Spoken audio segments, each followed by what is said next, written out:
Nick Cave, a renowned African American artist who was born in Fulton, Missouri, and comes from a large family who inspired him to be an artist. After high school, he attended the Kansas City Art Institute, the graduate school at the Cranbrook Academy of Art in Michigan, and now lives and works in Chicago, Illinois.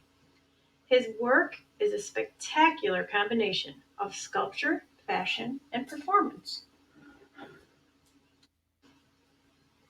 He is best known for his interactive sound suits that are an extraordinary blend of fashion and culture, made of materials that range from twigs to crystals to rainbow colored hair sewn together to cover the wearer's entire face and body, making them completely camouflaged and unidentifiable.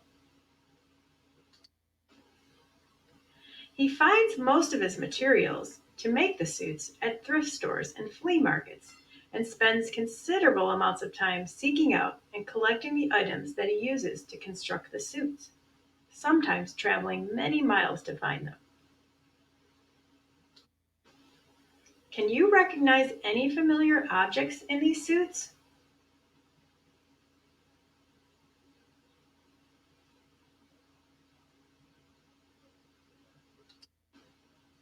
This one is made completely of found sweaters.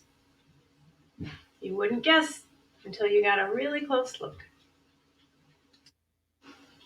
Nick describes his experience inside the suit.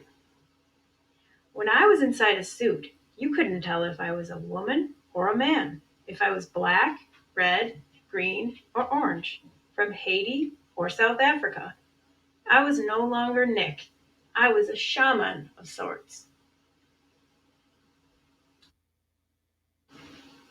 When a sound suit performance event takes place, Nick Cave collaborates with the community to gather stories, hire local musicians, and dance choreographers that all come together to create an almost shamanesque experience, a contemporary spin on kukri, ancient European folkloric creatures said to chase away evil spirits.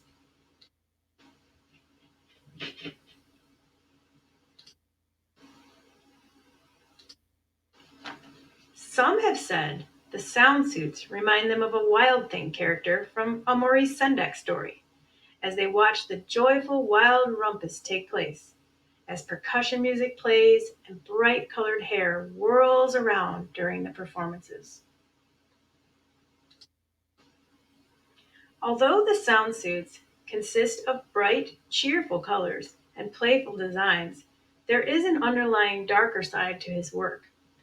Nick Cave's suits originated as an empowering way to express his frustration with the ongoing police violence and racism toward people of color in America. He channels his anger and frustration into the design and making of the costume suits.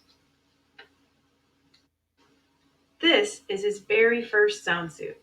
It stands 75 inches tall by 36 inches wide, made of dogwood twigs, wire, and fabric. It weighs about 40 pounds. Nick Cave tells the story of how this suit was conceived from his feelings of being dismissed, devalued, and vulnerable as a black male in American culture. He found himself sitting on a park bench looking at a discarded twig on the ground. He picked it up, then picked up hundreds more, and stitched them all together into a suit of armor. And while inside it, one couldn't be judged by race, gender, or class. The art was the only thing you could see, allowing viewers to look without bias toward the wearer's identity. Inspired by the incredible sense of freedom and empowerment, he began making more and more outrageous and fabulous creations. He also discovered that when worn, the suits made a unique sound. It was the combination of these discoveries that he realized that the suits would be his creative way to express a powerful statement against racial injustice. There are now over 500 sound suits and a team of assistants helping him prepare materials to make them. Nick Cave's sound suits have taken simple, ordinary objects that might otherwise have been cast aside and reimagined them into something quite extraordinary.